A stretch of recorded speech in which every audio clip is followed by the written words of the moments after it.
The following may contain offensive language, adult humor, and or content that some viewers may find offensive.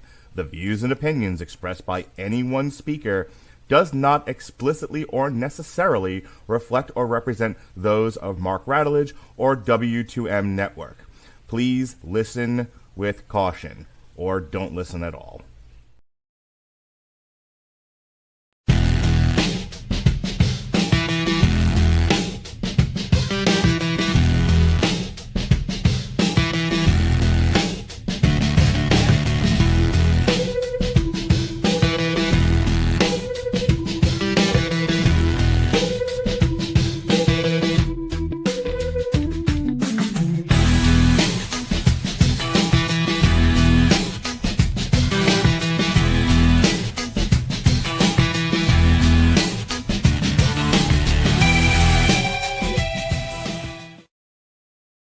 Hey, yo, Chico.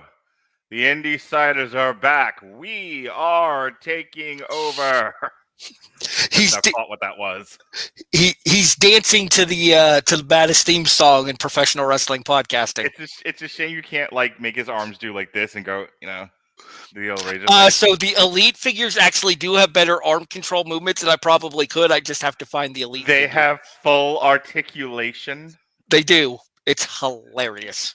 Fantastic. Ladies and gentlemen, he is big, sexy Harry Broadhurst. I am the Heartbreak Kid, Mark Radulich, and we are the IndySiders 2-3. No, you got to go the other way.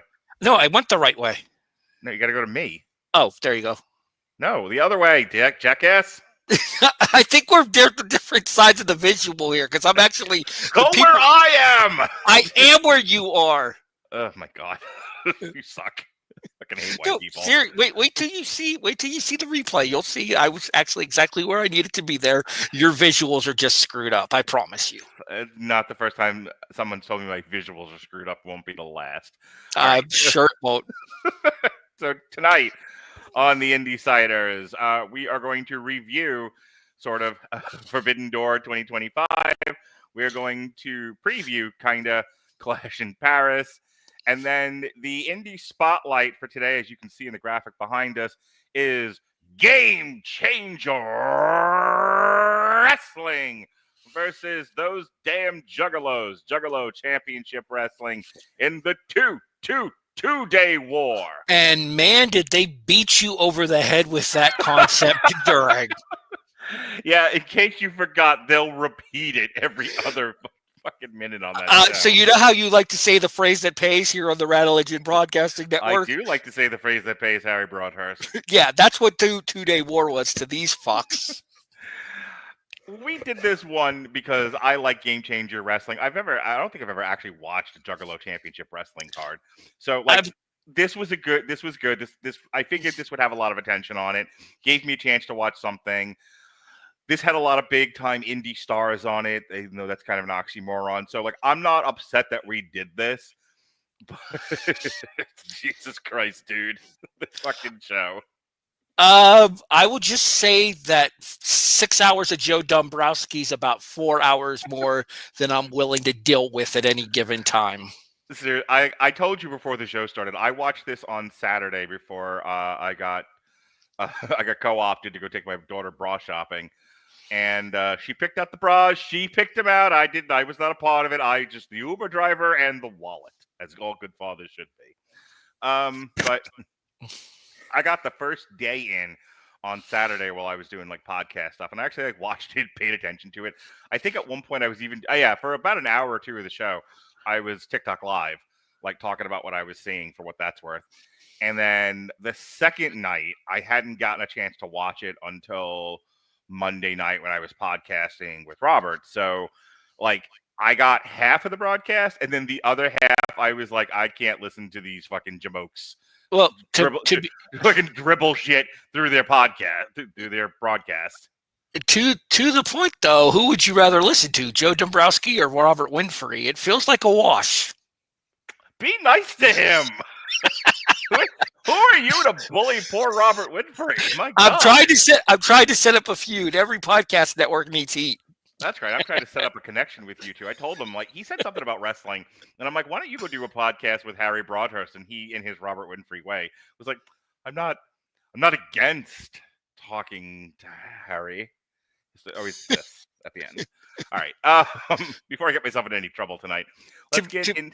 Go ahead. To be fair, if it's not MMA, it really doesn't matter to him, even if he is getting paid for it. I don't know if anything matters to him anymore. But let's talk. Did you watch Forbidden Door? I read the results. Okay. So even if I don't watch a lot of wrestling anymore, I will always make it a point to watch Forbidden Door. I love Forbidden Door. I know exactly where I was and who I was with. The very first Forbidden Door. I was at, we would call her by her Christian name, Your National Nightmares house. And I was surrounded, I tell you, by all the children's. And I was telling them all about this, this Forbidden Door that was open between AEW and New Japan Championship Wrestling. You got to be careful talking about Forbidden Doors near children. You should have been at the house that night. We're going to open the Forbidden Door and get right inside there. Oh, we are we? Yes. Anyway, but I hear that's extra. to go to, and and what they're charging for a door fee. I don't know. Moving forward, that's what I said. Aha. Anyway, not everybody appreciates our spicy humor, Harry. Listen, so I'm in love with the Forbidden Door pay-per-view. I like the it's one of the few like AEW pay-per-views that I don't think gets, like, though this year did, but they typically don't get this stupid as they got this year. They usually save that for Double or Nothing or Revolution. See, the biggest thing that I took away from it is it actually wasn't as forbidden as it usually is, though. Well, that's because, well, since the first Forbidden Door, when it was all new and exciting, like half of the guys on New Japan's roster now do double duty for AEW. So it's like having a bunch of Shinsuke Nakamura's on your roster. Yeah, it's pretty much a situation now where it's, hey, these guys are actually originally from this company. Now they're the bad guys. Oh my God, it's the Alliance all over again. Let me first say that screaming Rainmaker at the top of your lungs never gets old, by the way. I don't get to watch 62 times on a podcast. Never. Rainmaker!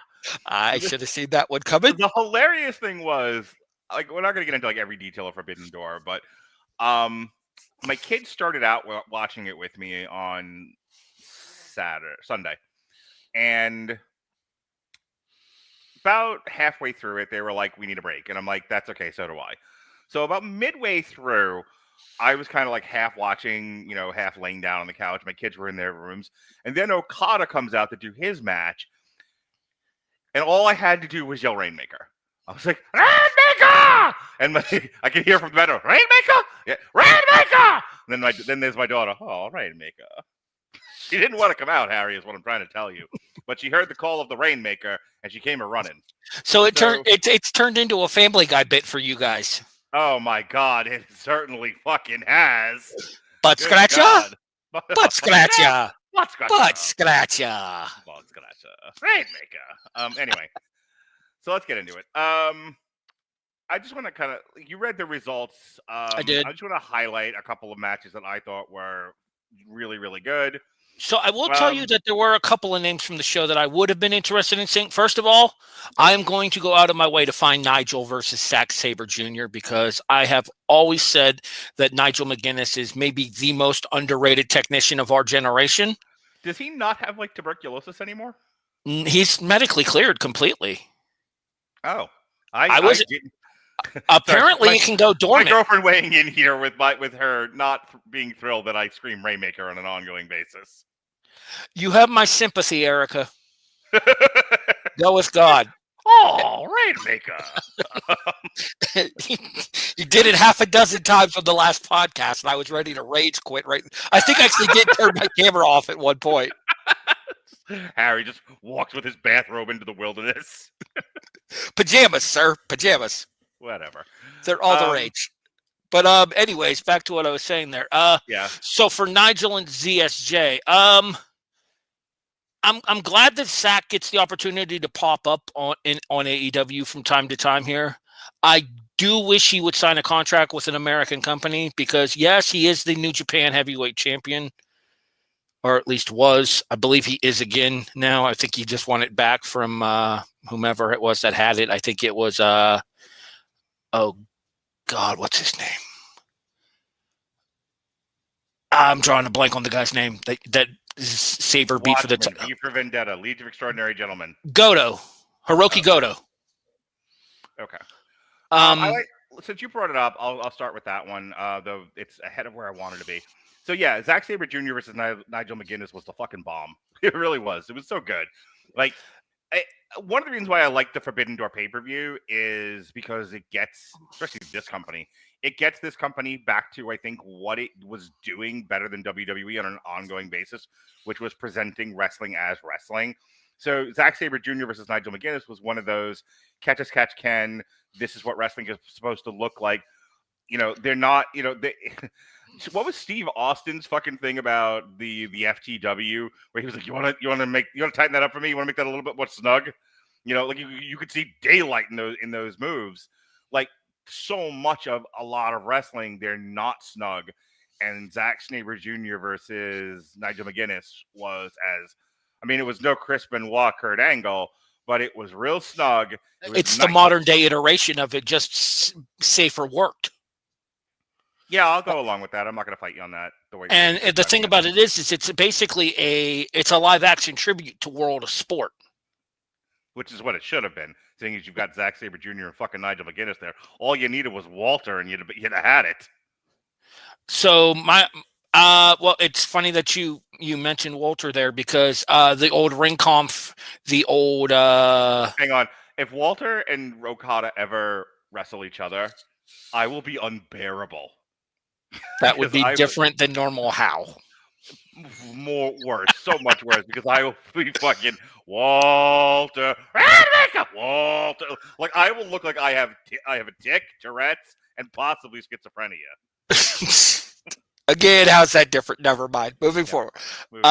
What I was about to say though for Nigel and ZSJ was, is it's that World of Sport style, that catch style, that mat-based style, that almost kind of like what NXT was trying to do with the Heritage Cup, but in its purest form.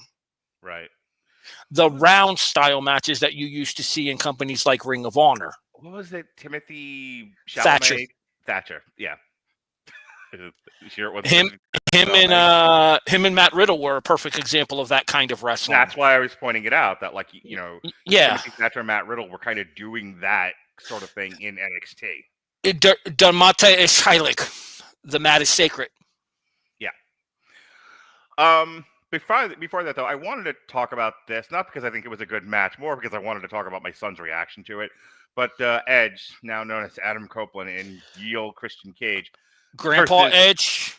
Yeah, Grandpa Edge versus Killswitch and Kip Sabian. A couple of things here. One, I haven't been following AEW, so I had no idea Luchasaurus was Killswitch.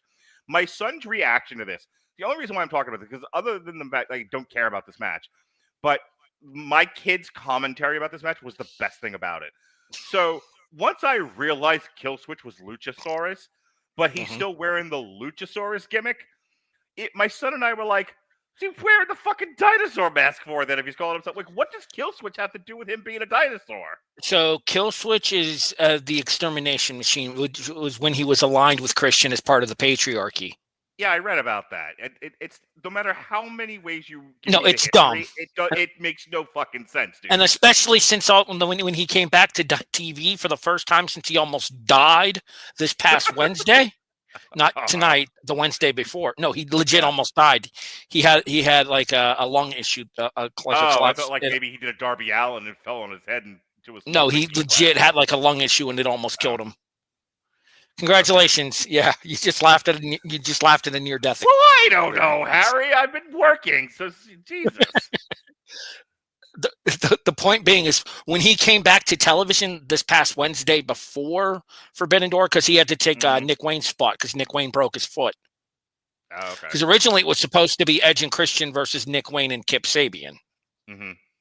Gotcha. Because that would have sold. So my children are allies of the LGBTQI community, but even they had to look at Kip Sabian and go, "Who is this queer?" My God, it was like Kip Sabian. I like what happened to him?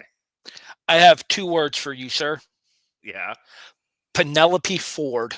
I know. And is he still with Penelope? Because They're married. That might be the longest lasting relationship in the history of pro wrestling. Well, remember, and the most undeserving. Penelope moved over to him when she split with Janela. I do remember. You've, I think, brought that up every time I've made questionable comments about Kip Sabian. Which has been a lot of podcasts that Kip Sabian has been covered here on the Radulich. Every single one of them. The guy way outkicked his coverage. You can't fault him for it. Hey, listen, I'm not knocking the hustle. I'm just saying when the 11-year-old boy looks at him and goes, "Fegala?" No, just Mary. You know, I'm saying. I'm saying Kip Sabian, you know. And then they paired him up with this nonsense kill switch Luchasaurus. Views and opinions of Mark Radulich are solely his own. Correct. Anyway, this match was ridiculous, but I had so many questions I couldn't even focus on the wrestling. I hear, is there a rumor that Edge is going back to the WWE for his 88th time? I hadn't heard anything. Okay. I know that they're not happy that he left in the first place after getting. Go ahead.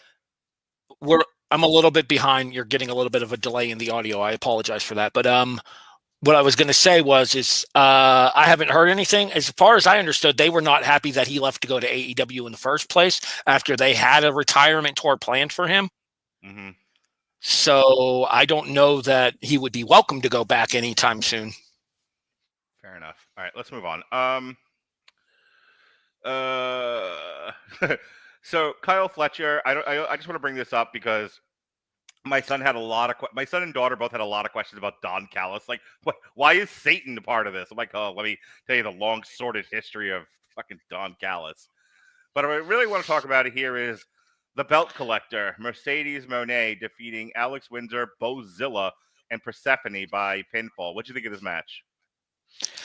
From what you've read about it. No, here's my thing about it. Bozilla probably got this spot because of her match with Megan Bain at Spring Break that we covered back when we did the collective. Yeah. My guess is that's what led to Bozilla getting this opportunity. She made because Megan. She was probably the best part of this match. And I am of the opinion, and I've said this, that Mercedes' run in AEW has been a colossal disappointment, in my opinion. It's because Sasha Banks was never that good. You're not going to get an argument from me on that theory. There's a whole bunch of people that'll fight you to the death on it, though. Well, a whole bunch of people do drugs and are wrong. All right, let's move on. Can we talk about the other women's match since we're discussing the women right now? No, because I want to talk about Okada versus Swerve Strickland. Get well soon, Swerve. Oh, yeah. How long is he out for? 4 to 6 from what I heard. So this match, this is my third favorite match of the night, just in terms of wrestling. Part of it's I'm a huge Okada fan. Of course. My only issue with this was a little clunky. For whatever reasons, and maybe because he was injured, Swerve and Okada were not as smooth as either guy could be with a different partner. All right, so my theory to that is this is also a first-time meeting one-on-one to my knowledge. So it could be just one of those situations that jitters of working the person for the first time. You're not familiar with what they do. They've interacted on television a couple of times, obviously, in the build-up here, but they've never actually been in the ring with each other in a one-on-one basis. I think they did have a 6-man a couple of weeks ago on Dynamite, but their interactions were intentionally kept brief during that because A, Swerve was nursing the injury, and B, you want to save the match for the pay-per-view. I do think that the old school theory of you keep them apart until the pay-per-view works in some senses, but then you also run the risk of a little bit of added clunkiness in the matches when they finally do happen because you're not giving them that opportunity to work together to get the kinks out in order to figure out what does and doesn't flow for both of their respective styles. My son had to explain to me what Strickland's little dance was. I highly suggest watching pro wrestling with young boys. around the age of 11, because like Swerve Strickland did a thing, and my son had to be like, "So you see, Father?" He called me Father because I am his father. He called me Father. He said, "Father." So what Swerve Strickland just did there was a TikTok dance. It's a meme, and then he had to explain to me the whole story, and then we both sighed because that's what we do as father and son, and then we were moving on with life. But yes, he had Swerve Strickland did a thing, and then I had to like get it explained to me by an 11-year-old. It was fantastic. Did he hit the gritty at any point? The what now? Another TikTok dance. Talk to your son. Sure. Anyway, other than it not being as smooth as I wanted it to be, and Strickland, obviously Swerve is injured, this was good. I mean, Okada always brings it. I think building up to the Rainmaker was good psychology in the match. And so when he finally hit it, it was like a big release for me, which is one of those things where I don't think hitting the Rainmaker more than once is a good idea anytime in an Okada match. I think Okada, like that, don't do like a stunner or a rock bottom where you have to do 50 of them in order to get anywhere, or, a Canadian destroyer. One ripcord clothesline, because it's the only way to keep that move impactful. Otherwise, it's just a fucking clothesline. See, I don't think it's anything more than just a fucking clothesline to begin with. I don't like the ripcord clothesline as a finish. I don't. Oh, Rainmaker. Rainmaker. My point being is he has other more impactful moves in his arsenal. I understand that he can Canadian destroy a guy on the fucking concrete, but I feel like I've seen that before. My point being, though, is that if it were a situation of all of his offense was very, very basic, which some of it is still, I will give Okada this, it is still the prettiest drop kick in wrestling currently. Sure. This is Bob Holly-esque. Wow. Deep cut. You're welcome. I just downloaded his book, actually. Give me the title, I'll beat everybody. That's going to be on my tombstone. I want that on my tombstone. Here lies Mark Radulich, beloved father. You just give him the title and he'll beat everybody. I just downloaded his book. I'm looking forward to reading it. He's going to probably bullshit his way through it, but I'm still looking forward to reading it. Give me the title and I'll beat everybody? Hardcore Truth, I think it's called. So after the last Timeless Tony Storm pay-per-view match, I was expecting a lot out of this. This was her match against Athena. This was a mistake. Moon. This was a huge disappointment. This was a nothing match. This was a mistake, and frankly, they should have belted Athena here. Why do you say that? Because I think Tony as champion has kind of run its course. I want to see her in more black and white movies. You can still keep the timeless character. You could have her go after Mercedes Moné in the TBS title. That's not a bad idea. I mean, if you're going to run back Athena and Monet and Tony, why not do it for the TBS title and try to put some shine on your secondary belt? And not to mention, you've had Athena under contract for 4 fucking years, and this is the second time she's been on AEW pay-per-view. Yeah, they have Ember Moon. Like, I'm leaving NXT so I can get some big time TV on AEW, and then this is what happens. The grass is not always greener elsewhere. Congratulations on your 1,000 days as ROH champion, Athena. Nobody's fucking watched a second of them. And I say this as somebody... That should be on ROH's tombstone. Nobody's watched a second of it. I'm one of the few people that I know that actually has a Arnold Club subscription still. And I don't watch the current shit. I go back and I watch the older stuff on Honor Club because that's when people actually gave a shit about ROH. All right. This next one is my favorite match of the entire pay-per-view. Hangman Page versus MJF. Hangman defeated him by pinfall. Like, this was cinema. It felt too long for me. I actually did get a chance to watch this match. I saw this match online. It might have needed another pass through editing, but I think MJF's heel psychology was some of the best I've seen in the last decade.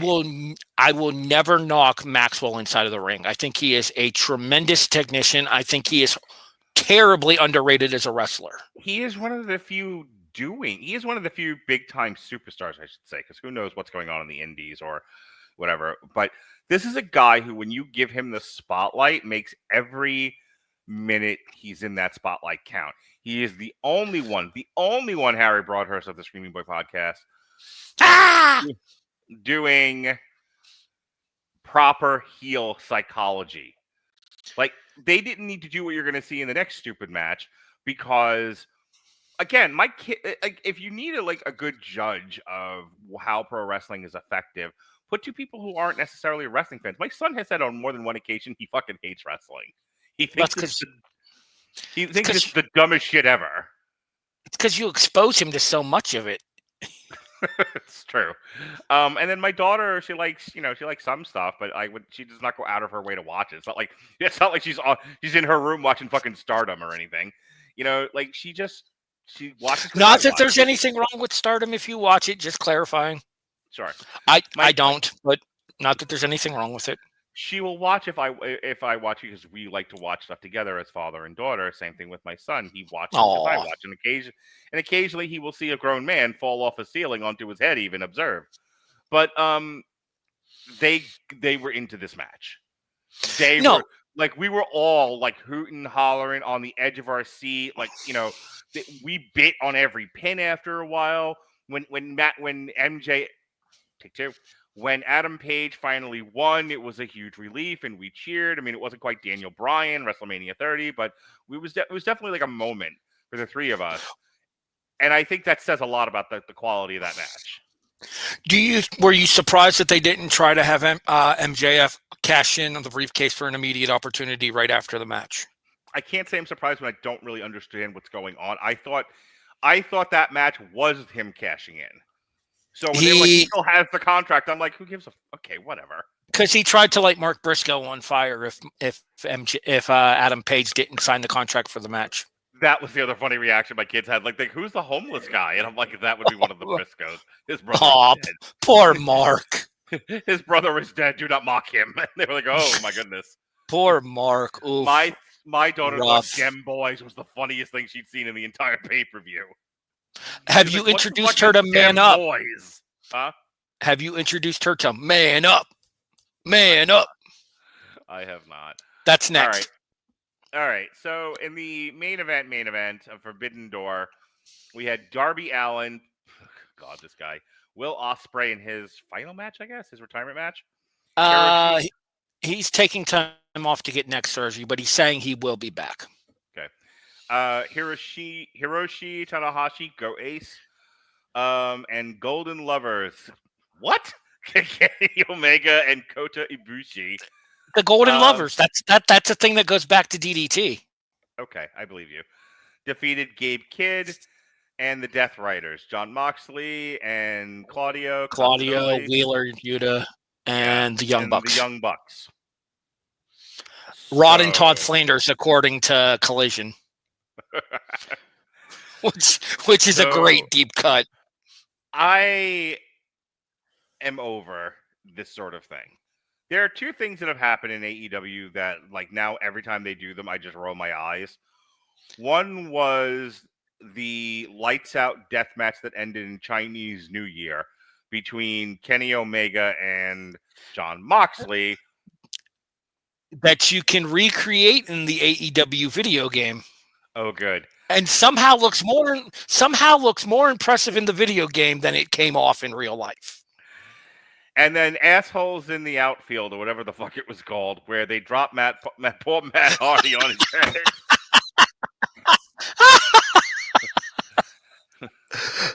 Anarchy in the Arena. That's the one. Although I like your name for it better. They dropped fucking poor Matt Hardy on his head.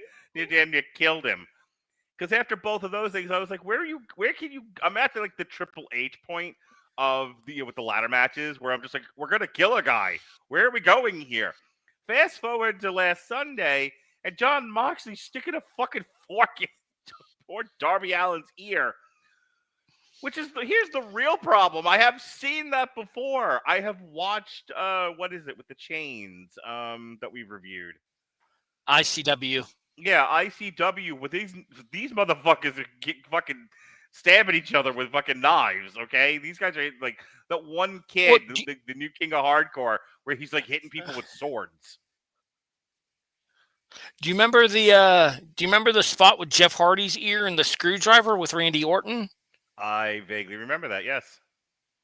When he put the screwdriver through Jeff Hardy's, like he has like the looped earring, he put a screwdriver in there and it was like twisted. It's like, come on, guys, common sense. It's one thing when you're ICW and that's kind of your whole bread and butter, and you have a bunch of homeless guys trying to mutilate each other. Schlack. On the other hand, fuck that filing cabinet. Yeah. On the other hand, like, this isn't necessary. Also, you've done it to Darby Allin, who at this point I'm assuming he's fucking dead. So, yeah, do what you gotta do. Some thoughts about this while Harry resets his camera. I laughed fucking out loud with the bag of gummy bears. That might have been my favorite part of the match. I laughed hard at that. The ending spot with Gabe Kidd and Darby Allin that looked like it killed Darby Allin. At this point, I've watched Darby Allin get the fuck beat out of him so many times that I don't enjoy it anymore. Like, I feel more bad for Darby Allin than I do get titillated by his incessant mutilation. So while you were gone, I basically said, like, the funniest thing was the gummy bears. I'm over Darby Allin getting mutilated. At this point, I've seen it one too many times. Well, Darby has a death wish, and he doesn't care who knows it. And the problem is a lot of people that are watching don't wish to see that kind of stuff. Well, okay, I can sympathize with someone having a death wish. You're not allowed to do it on pay-per-view. Sorry, we've already had one of those. It didn't work out well. Ooh.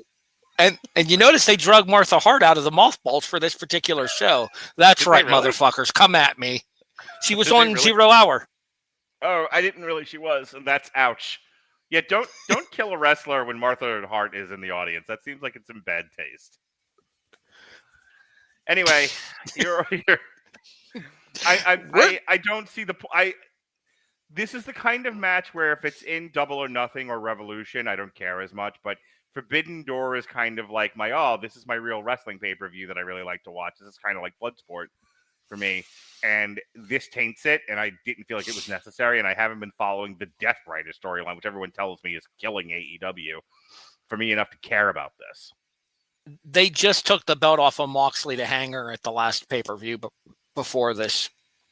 But there were a lot of people who were not happy about the excessive focus on. I like Moxley as a performer. I like Claudio as a performer. I think Wheeler Yuta is horrendously underrated. Mm-hmm. I don't need to see them on TV every week when you have 9,622 people on your roster. Speaking of 9,026 people on the roster, Clash in Paris is this weekend. We lost Stephanie Vader for this show. I'm sad.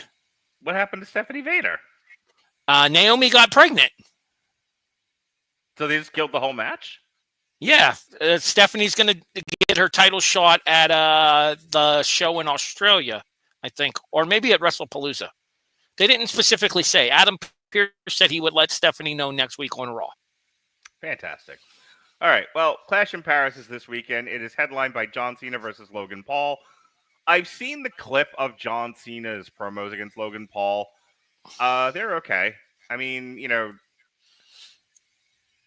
he's breaking up with Logan Paul.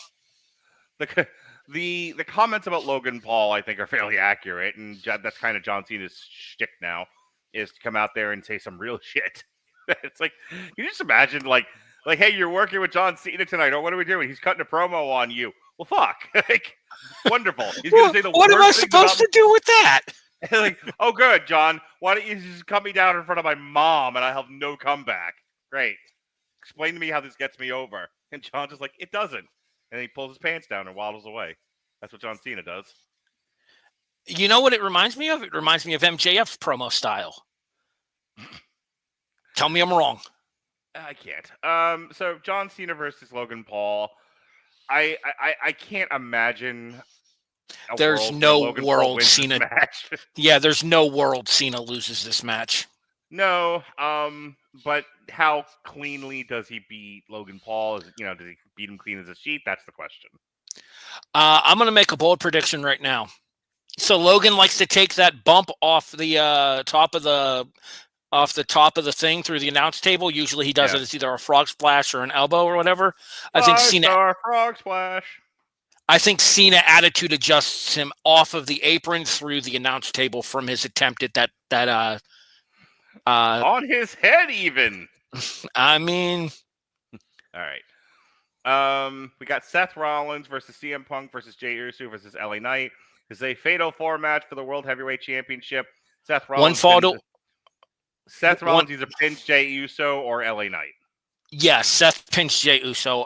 Punk hits Jey with go to sleep. Seth sneaks Punk out of the ring and steals the pinfall. So where are we going? Like, Survivor Series is going to be here before you know it. What's the plan here? Do you know? I assume Team Punk versus Division inside of War Games. Is that what they're called now? Seth Rollins is Goose? Yes. So it's Seth Rollins, Bronson Reed, and Braun Breaker. Okay. They're going to need a fourth. I do think we get a fourth for them. The rumor was Tony D'Angelo. That has not been confirmed. Okay. Interesting. And then what? CM Punk, Roman Reigns, Jey Uso, and probably LA Knight. Okay. That makes sense. Well, it would have been Sammy, but Sammy got moved to SmackDown. Speaking of moving people to SmackDown, Sheamus versus Rusev in a good old-fashioned Donnybrook match. Just say hardcore match, you nits. Jesus Christ. I think this could be the best. Hang on. Do you remember Harry Broadhurst of the Screaming Boy podcast? When we were in the midst of a lockdown, because there was an unnamed pandemic from an unknown origin. Do you remember this? I mean, we know what the pandemic was now. Some dumbass bit a bat, but leave Ozzy Osbourne out of this. Not that dumbass. Rest in peace, Ozzy.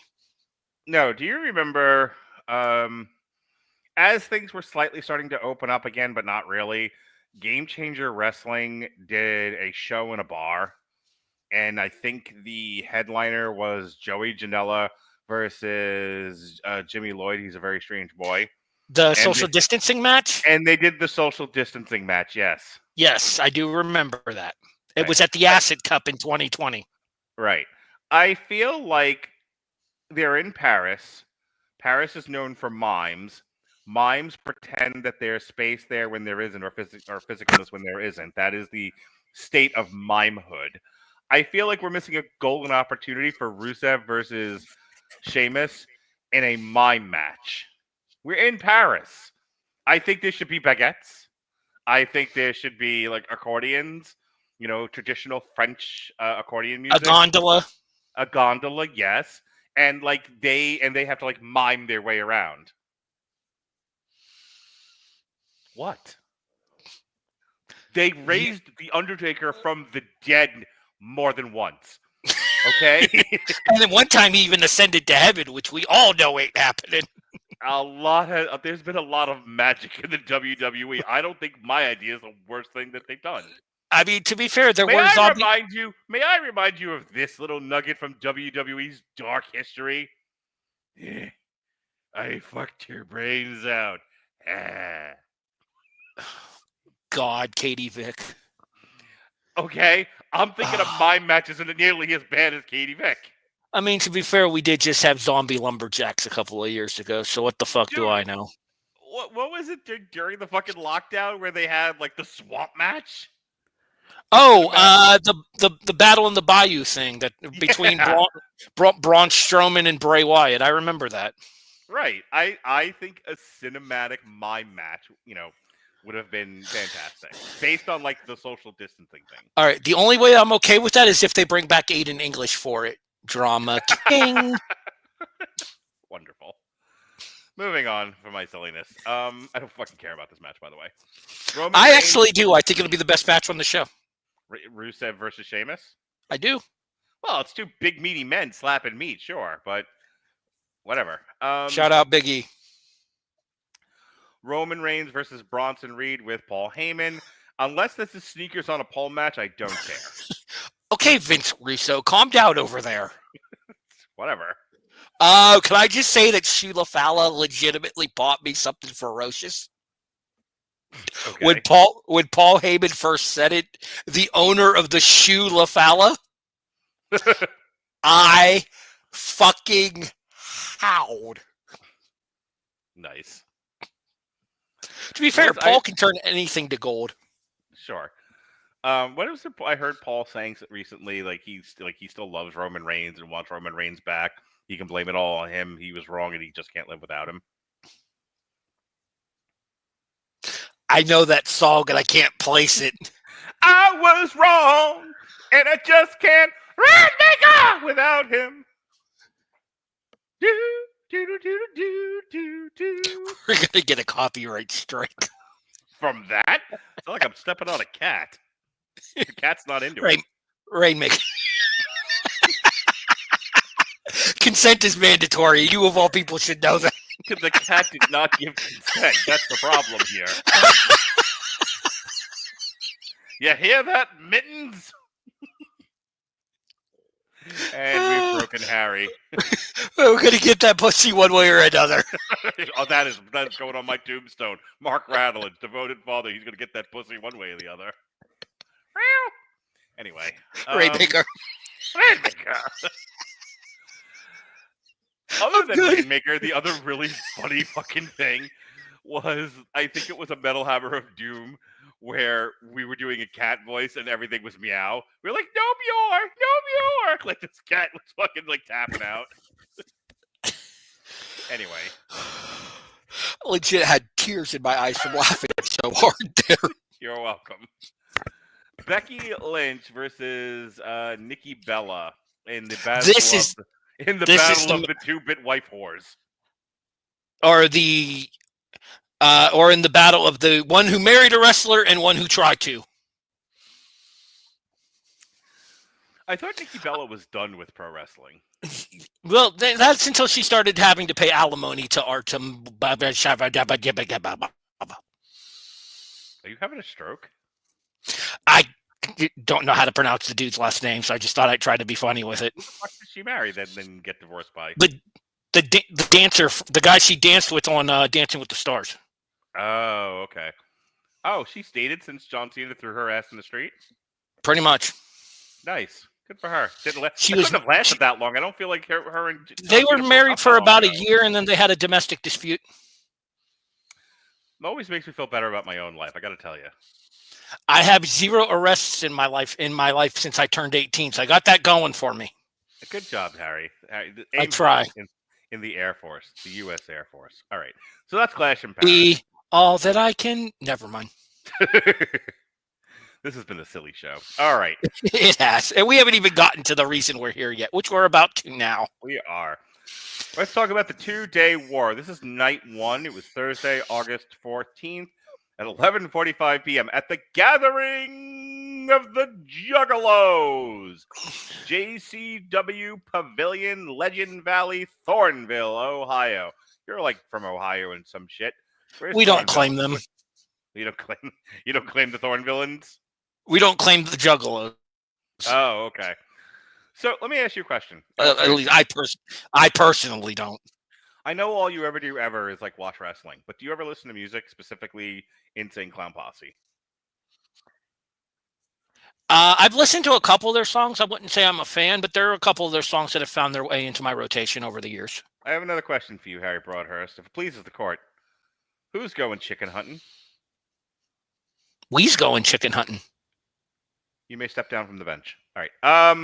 Yeah, I was actually for the first couple of albums, it got Insane Clown Posse, a lot of things in the 90s got old after a while. But, the Riddle Box, I think whatever came after the Riddle Box, I was down with the Clown for 2 or 3 albums post Riddle Box, and then I had to grow up and get a job, so I stopped following the Insane Clown Posse. Yeah, I've never had anything against them. I mean, Yeah. do you be true to yourself if that works for you, and if you get yourself a following doing it, congratulations. One of my friends is like a massive juggalo, so I mean, good for him. I missed them at Rockville last year. I saw they were at Rockville here in Daytona last May, and there was something going on at the same time as Insane Clown Posse. It was like 4 stages at at Rockville. So I was seeing some other band and could not see the Insane Clown Posse because they were on at the same time. The group of people I was with that I had shared an Airbnb with for the weekend all went to go see Insane Clown Posse, and my favorite memory of the entire Rockville weekend was this woman who I was friendly with, had been on at least one date with, who didn't know what the Insane Clown Posse was or that they sprayed Faygo into the audience. So this woman with a thick southern drawl, the kind of drawl that makes you think she eats squirrels off the road, is like, I didn't know they were going to spray me with Faygo. Fucking Rainmaker. Like, what the heck? You know, they made it rain Faygo. They made it rain Faygo, exactly. She's just fucking covered in soda. And I guess it was her niece that was there, and like this was like her big gift to her was, Auntie Squirrel Eater is going to take me to Rockville and bring me to the gathering of the Juggalos, and she could not have been happier. Like, short of going to a Gwar show, or Gwar show or gangbang party, I've never seen anybody happier to be covered in liquid. What? Mark Radulich gonna get that pussy one way or the other. Let's put it on a t-shirt, Mindy. Anyway, but instead of that actual word, it's a cat. No Bjorn. I have not seen a single Juggalo Championship Wrestling card ever in my life, and they have been around forever. So in the golden age of internet pay-per-views, which was like the early 2010s, back when everybody and their mother was running iPay-per-views, JCW did a series of them as well, and theirs were only like $10 each. So I checked out a couple of them when they were there. Nothing groundbreaking. Honestly, it's very lower level independent wrestling, but you do get to see some more talented people coming through the ranks as well, because obviously Violent J has a bank account behind him these days. Mm-hmm. So you get people like we saw at this show, people such as Nick Nemeth and the APA showing up, and that Ken shot Kennedy. The fuck out of me. Like, really? Like the APA showed up here? You're not better than this? Apparently, John Bradshaw Layfield needs money. You get fired from enough places for being a Nazi, you have to start working Juggalo shows. I would have thought that he had protected himself with good investment, seeing that was his whole thing. But whatever. Yeah, you would think. Okay. In 50 words or less, and I really mean that. I'm not going to interrupt you unless you go over the 50-word count. What is the history that led, and I mean like the storyline, that led to the 2-day war? Because they went over it in video footage, but give it to me in words, Harry Broadhurst. I mean, the video footage basically put it more succinctly than I ever could. There are people listening to this podcast, Harry Broadhurst, that haven't seen the video footage. Well, if you want to watch these shows, they're free on YouTube, so go watch the fucking shows. But anyways, in 50 words or less, all right. JCW comes onto YouTube. GCW sees marketing opportunity. Companies decide to work together. Egos get in the way. Violence erupts. Fair enough. All right. I'm just going to read. I'm on pwponderings.com, so I'm just going to read this as they have it. Death match, Drew Parker versus Drake Younger. I don't remember this. It was the opener for night one. Drake Younger's apparently not an asshole anymore. Good for him. Could still go fuck himself. Okie dokie. But the match itself wasn't bad. Drake can work when Drake wants to work. Drew's decent. I've never been a super huge Drew Parker guy. Drake can work when Drake wants to work. And it seems like Drake is getting his deathmatch feet back under him again. Hopefully it helps him stop being a despicable person. Okay. Vandal 48, which is Atticus Cougar, Otis Cogar, and Christian Napier. I love this match. This might have been my favorite match of the night, besides the main event. Defeated Cocaine. Stephen Flo. That is the best. Stephen Flo. I absolutely, when I was watching this show, when I started watching it on Sunday, I finished it last night. When I'm watching this show, I'm like, Bark is going to pop so hard for this dude. I laughed hard when Stephen Flo came out. I believe that. Stephen Flo looks like the kids that we used to make fun of when I was in high school with the double flannels. Like when we were making fun of kids who were like adopting the alternative quote unquote style, and because I'm a bully at heart, grunge, and because again I'm a bully at heart. Like if you're not authentic, fuck off. So I would see these kids and I would make fun of these kids, poor kids, in earnest, just trying to be a part of something and thoroughly enjoying and authentically enjoying Pearl Jam, and that's not good enough for Mark Radulich. So we would put on multiple flannels and be like, "Look, I'm more alternative than you, because I'm a dick." Anyway, and then I see. You don't say. I see that in real life come out and call himself Stephen Flo, and I'm like, life is a circle. My life is complete now. I laughed hard at that. A perfect circle, you could say. Oh, you tool.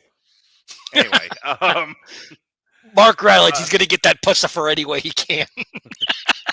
So yes, then Cocaine came out, but my new favorite wrestler. I always, whenever we do this, why I continue to do this with you, because I always find a new favorite wrestler to get obsessed over. It was Sleepy Ed a little ways back. Now it's Luigi Primo. Luigi Primo wrestled this entire fucking match while twisting dough in the air. So if you recall when we did Spring Break, the Clusterfuck Forever. Yeah. He was in Clusterfuck Forever too, and you popped for him there as well. Oh, did I? Okay. Yeah. A lot happens between 1 month to the next, but Luigi Primo fucking twisting the dough the entirety of this match, I fucking popped hard for. I called my son. I'm like, "Oh, son, you must come here." He says, "Yes, father. What do you want me to say?" "Oh my goodness, it's an Italian man." Right. And every time he wrestled with the dough in his hand, I was laughing my ass off. Rainmaker, dough maker. Rainmaker, dough maker. Yes. Anyway, it was a fun match. Vandal 48 won, as they would have. Okay, now did Shane Mercer turn on Game Changer Wrestling? I didn't quite understand what was happening. Shane actually worked for both companies, and Lauderdale tried to get him to decide who he was going to go with, and Shane then proceeded, "I'm going to choose the side of the person not making me choose sides, motherfucker." Sounds fair. Which is what I do in those situations. That's how you should operate in open relationships too. That's how I operate in those situations. If two of my friends are fighting, one of them makes me choose sides, I'm choosing the other side. Go fuck yourself. It's good code. So I forget. Did Shane Mercer ever have a cup of coffee with a real promotion? God, if he didn't, he should, because he's so good. He looks like an actor. He's one of the few guys on the 2 days worth of this garbage that actually looks like a real wrestler. I don't disagree with you. What's he too short? But then again, is this just thing is too short anymore when you're fucking Shorty McGee or Shane Gable or whatever the fuck his name is? Chad Gable? That's the one. Shorty G? He's no longer Shorty G. Don't call him that. He doesn't like it. He's Grande Americano. Actually, that's Kaiser nowadays. Oh, my God. And technically, it's also injury, isn't he? It's also Tyler Bate. Yeah, Gable had shoulder surgery. Okay. In any case, if you can have fucking Chad Gable on the WWE roster, you can sign Shane Mercer. What are we doing here? Or somebody like a Ricochet who's 5'7", 5'8". Yeah, but the people hire Ricochet because they want to see him fall off a high platform onto his head, even doing multiple flips in the process. Right. But Shane Mercer actually looks like a real wrestler. That's what I'm trying to tell you. And crazily athletic for a guy his size too. That moonsault and battery is still one of my favorite moves in wrestling. Shane Mercer, it was and always will be one of my favorite indie wrestlers, and deserves more than he gets. I agree. Shane Good on Facebook, and legit cool guy to talk to as well. So he defeated Bam Sullivan. Then we had a death match. Mosh Pit Mike. Hold on. You're burying the lead here. We got to talk about the fact that the baddest dude in JCW hired the APA. Really? Shane Mercer needs help from the APA to beat Bam Sullivan. Really? Okay. Then there's a death match. Mosh Pit Mike versus Tarzan Duran. You would think I would remember the details of a death match, but I do not. Yeah. The only thing I remember from this is the spike through the tongue, and that's because they've done that spot before, and it's just as gross this time when they did it as it was the first time. Game Changer Wrestling Legends. Too Cold Scorpio, Masha Slamovich, and the Great Suzuki defeated Team JCW of Alex Crowley. I'm sorry, what's his name again? Which one? Great Sasuke. Yeah, the Great Suzuki. User silent in Japanese. Whatever. Great, the Great Soy Sauce. And now we've crossed the bridge into racist. Crossed. Versus Team JCW of Alice Crowley, JP Grayson, and Matt Cross. It was fun seeing Too Cold Scorpio again. He doesn't seem like his life has completely beaten him down. Alice Crowley has grown since the last time I've seen her, and I can legally say that now because the first time I saw her wrestle, she was like 15. It was a Billy Stark situation. I don't remember too much about this match. I thought it was okay. Sasuke got the pin with the pile driver on, I think it was Matt Cross, if I'm not mistaken. The big thing about this match to me... Why do I know Matt Cross? M-Dog 20, he was on Tough Enough, Matt Cappuccioni. Oh, that's him? Yeah. Okay, now I know him. He's also the guy that from the Backyard Wrestling games, too. Gotcha. Him and Josh Prohibition. Then we had a Street War grudge match of... Okay, so I must talk about this. Too Tough Tony versus Joey Janela. First of all, again, I always find a new wrestler to obsess over. That wrestler is currently Too Tough Tony. I don't think I've ever seen him before. He came out to this song called Sippin'. I immediately put it on my like list on Spotify. It'll show up in my next blend with my girlfriend, and I hope she loves it too. Sippin' is a great song, and Too Tough Tony is my man. He comes out with 2 bottles of alcohol. It's just poured in people's mouths and shit. Like, this guy looks like if Key West was turned into a real boy. Like, Jesus. He's awesome. I love Too Tough Tony. So the issue for me with Tony is time has not been kind to Tony. I remember Tony when Tony was first making his name in the deathmatch scene back in the late 90s, early 2000s. And Tony could fucking go back then. Mm-hmm. Nowadays, Father Time has definitely played its role. Well, a career's worth of deathmatch is going to break you down. And this is a situation of personality over performance. Mm-hmm. Yeah. Absolutely. Where if you... Oh my God, I don't say I like him because I liked his wrestling. I give a fuck less about his wrestling. He was awesome to look at. Yeah, the persona, the charisma, the presence was there, even if the athletic ability... This match was carried by Janela. We'll call a spade a spade. I don't think Janela's as bad of a wrestler as people think he is. No, but time has been worse to Janela than it has to Too Tough Tony. I don't disagree that Janela's not the performer he used to be, but again, going back to that whole take stupid bumps, eventually they catch up with you thing. Also, your blood shouldn't be mostly meth. I don't know that he's on meth. I mean, Kratom may be in honor of Sabu. Anyway, this was a lot of fun. Too Tough Tony is awesome. Joey Janela is a piece of garbage. I enjoyed this match. You're just mad that Joey Janela is with Megan Bain. That is also true. This was fan-fucking-tastic. I'm aware. So this match the tag match. Yeah, let me set this up. This is one of those things where we watch a lot of indie wrestling, you and I, to do these shows, and most of it is exactly where it belongs.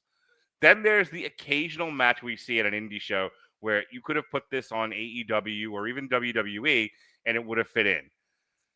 This match would have fit in on a WWE pay-per-view, or now PLE is what you stupid kids call it.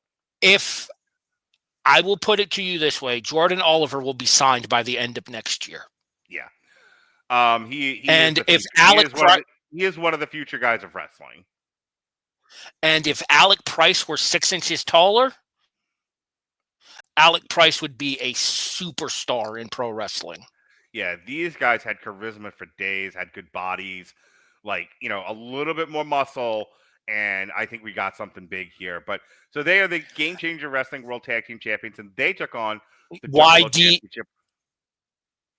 YD and B would be Price and Oliver. Sorry. Yeah, was it Young, Dumb, and Dead or something? Young, Dumb, and Broke. That's the one. Although I think sorry for cutting you off. I think the new version of it with Alec Price, because Young, Dumb, and Broke was actually Jordan Oliver and Charlie Tiger. YD and B with Alec Price involved, I think, is Young, Dumb, and Busta. Not for nothing, but I think Young, Dumb, and Broke is I know if they ever make it to NXT, they're not keeping that name, but they really should. That is fantastic. All right, Young, for the fifth time. Young, Dumb, and Broke.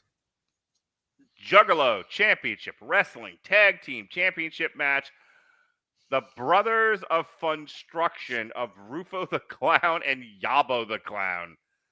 And of course, Alex Price and Jordan Oliver won. Rufo, Rough Crossan, I think was his other independent name, was actually under a WWE developmental deal for a while. These guys are, first of all, I am mad at that the Brothers of Funstruction have not made it to NXT. That is a great. They look great. They actually wrestled really well. This was a great match. They are, again, when I saw them come out, I was like, they are being wasted in this two-bit promotion. No, Ruffo and Yabo they've been a thing on the indie scene for a while. They're more from the Chicago area. So a lot of it would have been like promotions like Freelance and like AAW and stuff like that. Mm-hmm. So they weren't really getting the national attention that maybe some of the other teams and the other singles performers from that area are, because Chicago's a hotbed of independent wrestling, if you didn't know. Mm-hmm. I think I've heard something like that. I think AEW ran every single one of the pay-per-views there for a while. And they just did like a residency there where they did like 3 weeks of television in Chicago as well. Mm-hmm. So like it's a genuine hotbed for professional wrestling, and specifically for independent professional wrestling. And guys like the Brothers of Funstruction got their origins in that Chicago scene. Outstanding match, a lot of fun. One of the, if not the best match on the card. These guys, all four guys, are stars in my opinion. This made it worth watching. So let's go to night 2, and we begin with Atticus Cogar. I keep doing that. Atticus Cogar versus Nick Nemeth, who is formerly Dolph Ziggler. Dolph Ziggler, yes. This was okay. Atticus Cogar again looks like if Joey Janela wasn't made up of mostly meth. So Atticus is one of those guys. Enjoy him on the independents while you see him, because he's going to end up under a WWE ID contract sooner rather than later. He's going to have to take all the shit out of his face. He looks like a girl on TikTok. Jesus. The point for Atticus, though, I love Atticus's nickname, and I don't mean the last. I love it when you get uncomfortable. It's the best. I love his nickname, and I don't mean the last nail. I mean the one that they didn't use. Mm-hmm. The Silver Teeth Satan. Nice. It's pretty fucking fan. I was surprised to see Ziggler do the skewer spot. I didn't think that would happen. Or Nemeth, excuse me. When you pay him enough. I guess. JCW Women's Championship 4-way match of Alice Crowley, who was champion. She defeated Hollywood Haley, Jay, Priscilla Kelly, hey, Tampon Girl, and Brooke Havoc to retain the JCW Women's Championship. Because nothing says women's wrestling like giving 4 women an opportunity on your show and then giving them 4 fucking minutes. Yeah. Did not make a lasting impression on me. JCW American Championship match of Caleb Conley defeated the great Sasuke to retain the JCW American Championship. Again, did really not stay with me at all. Conley's one of those guys that's been kind of hanging around on the periphery for the better part of a decade. Like, he was in TNA for a while. He was a big part of Evolve. I don't know if you remember a faction called the Premier Athlete brand in Evolve. Mm-hmm. He was a part of that. I think he was also part of California in Evolve, which is what moved into becoming the Premier Athlete brand. So, like, he had his toes in the Gabe Sapolsky Evolve waters for a good portion of his run in Evolve before Sapolsky sold to the WWE. The outbreak of Abel Booker and Jackson Crowley defeated Spider Nate. Would the Spider Nate Webb still have his cooking show? He does not. I wish he did. Oh, see, he should just do his cooking show again, but do it on TikTok like everybody else does. The cooking show on IWTV was phenomenal. Yeah.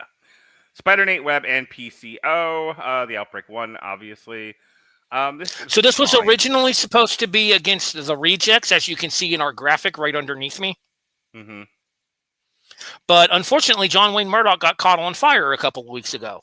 I don't know if you saw that door spot. Yeah. They should stop doing that. Yeah, or at the very least, keep a goddamn fire extinguisher by the ring. Not that hard of a concept, people. All right, and then here he comes from the Yellow Brick Road. Game Changer Wrestling World Championship match of Effie defeated Willie Mack straight from TNA Wrestling to retain the GCW World Championship. The chocolate juggalo. Really? Yeah. You expect me to believe that? Really? Yeah. If I could have bet money on Effie, I would have. So here's my thing with Effie, and I told you before what you've done to my psyche when it comes to Effie. If you recall the conversation we had a couple episodes ago where I told you I had a dream about watching Monday Night Raw, and then all of a sudden Elton John's Goodbye Yellow Brick Road started playing, and Effie walked out. When I woke up from said dream, I was like, this motherfucker. You're welcome. The problem with this match. Yeah, the problem with this match, Effie's nursing a knee injury, and it was a pretty bad one. So the only reason that this match happened is because this match was announced in advance. I have a feeling Effie's going to end up dropping that title sooner rather than later, because Effie is okay, but he probably needs knee surgery. Yeah, he also needs to shed a few pounds. He's getting a little pudgy. He's going for his bear era. Okay. We had a battle royal. Joey Janela defeated Drew Parker, Bam Sullivan, Jeffrey John, Tarzan Duran, Alec Price, Jordan Oliver, Otis Koger, Christian Napier, Luigi Promo, Congo Kong, Mr. Happy, JP Grayson, The Wraith, Cocaine, Jockey Mike, George South, Shane Mercer, Sonny Kiss, Superhuman. By the way, wait. Yes, the fuck this shit guy. That's Superhuman? Superhuman, yes. No. Yes. No. He put Joey Janela through a door and then got thrown out of the ring. Did he yell, fuck this shit? He did, right before he put Janela through a door with an elbow drop. Okay, well, at least he wasn't a child. Instead, so Jason Teasley, I don't know if he's still watching, but Jason Teasley likes to, every Sunday, put in our group chat a Superhuman video. And I have said on a number of occasions that someone is taking advantage of that poor mentally disabled boy. But he does also appear to be over the age of 18, so whatever. Hey, good for him. If he's found himself a cult following, good for him. I hope he's getting paid, and I hope he my guess is since it was the Juggalos, he was paid quite well. Yes, but I'm saying there's no way he doesn't have a payee. He has got to be on disability.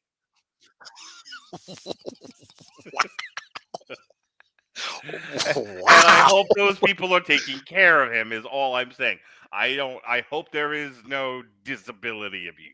I hope those people aren't watching, because if they are, the views and opinions of Mark Radulich are solely his. I'll call fucking CPS on them. I don't care. Wouldn't it be APS at this point? Adult Protective Services? It would be Adult Protective. Yes. God. Anyway, in our final match, The barbed wire death match for the JCW Heavyweight Championship. Too Tough Tony defeated Matt Tremont to become the new JCW Heavyweight Champion. This was like Cody Rhodes versus Roman Reigns last year. Like everybody showed up at the end. So the problem is they didn't deliver on the originally announced stipulation for this match, which is the reason that I was actually excited to see it, because the originally announced stipulation for this match was exploding barbed wire, which is like the gimmicked boards that have like the explosion sound effects, and that would have had some kind of investment in it. It just turned into a standard barbed wire match, and when you're not doing no roped barbed wire in 2025, no one's gonna fucking care. That's why they had everybody and their mother run in here. Although, can I just point out, I'm glad to see somebody show two fat guys rolling around in barbed wire is not that interesting to me. Can I just point out that somebody pulled Vampiro out of the mothballs? I thought he was dead. Maybe they reanimated him. You know what they did? You remember that battery they used to shock PCO with? Vampiro got the PCO treatment. Okay. So overall, this did not need 2 fucking nights. They could have, like, I understood the story of it because, like, I think the first night Game Changer Wrestling won, and then at the end JCW won because it's the 2-day war, and the home team had to win at the end. But in all honesty, cut a couple of matches from this. Do this one night. This would have been fine. 2 days of this was too much. It's like, again, I run into the same problem with this, like that I ran in with the collective, which is this gets redundant after a while. I'll give you the last word. So my problem was, and it was significantly toned down on night 2, so I will give them credit for it. Night 1, with all the shit that was getting thrown. If I'm a pro wrestler, you throw something at me, I'm fucking your world up legit. So have you heard there's a groups trying to sell, I think, like a Bitcoin or something like that are throwing green dildos at WNBA players? WNBA games, yes. Yeah, and now it's starting in NFL games as well.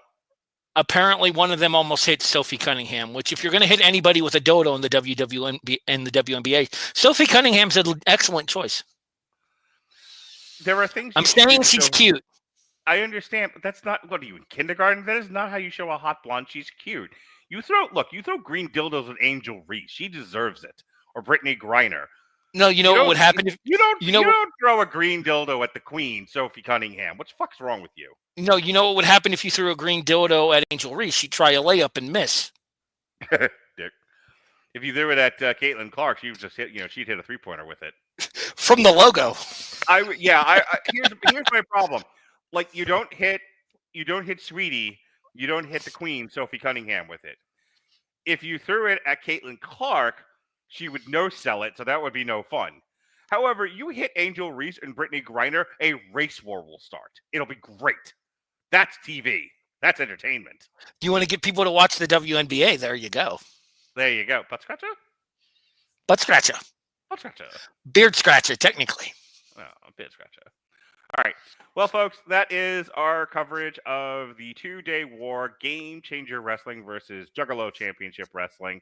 Before we go, Harry would like to share a news item with you. Harry, what is that news item? Wrestling is a brotherhood. Can I get the I'm asking for production. I'm asking for production value here. I want a full screen. Oh.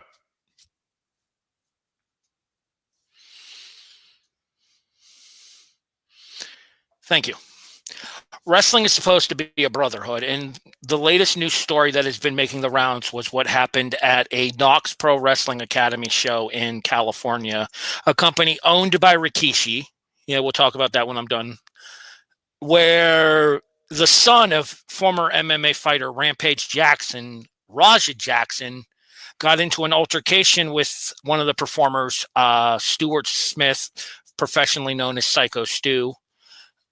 Stu thought Raja was a worker. He wasn't. He tried to film a bit with him. Obviously, Raja no-sold it because he wasn't a worker. And then there's a video coming out that came out of the conversation that they had afterwards where they allegedly buried the hatchet. And then this cowboy hat-wearing prick named AJ Mana, real name Andre Hudson, decided to rile up Raja Jackson, saying, "You should get your receipt in the ring, bro." And then later issued an apology after what happens, and I'll get to that when I'm done discussing the incident. So The match happened. Stu was wrestling somebody. I didn't catch the name of his opponent, and I apologize for not having that information, but it's irrelevant to the story. And Raja Jackson runs in and causes a no contest, and then proceeds to, as a MMA fighter with bare fists, punch Psycho Stu 23 times in the face. Shoot. Christ. To the point that he knocked out most of Stu's teeth, and they had to revive Stu in the ring because he flatlined from choking on his own blood. Yikes. There was one guy in the locker room who came out in order to pull Raja off of Stu. His name is Douglas Moda, and Douglas Moda, you are a hero. To anybody involved in that situation that did nothing to help there, get the fuck out of the business. You have no place in it. If you're not going to stand and protect your brother when he is being assaulted and attempted murdered by somebody, the word brotherhood means fucking nothing to you. To Raja Jackson, I hope to God you find your day in court, and sooner rather than later. Because what that was, and it is on video evidence, it is very easily findable on YouTube, was attempted murder. To Rampage Jackson, get your son some fucking help. My best wishes are with Psycho Stu and his family. Oh, and to Rob Van Dam and Mark Henry, who took Raja's side in this, go fuck yourselves.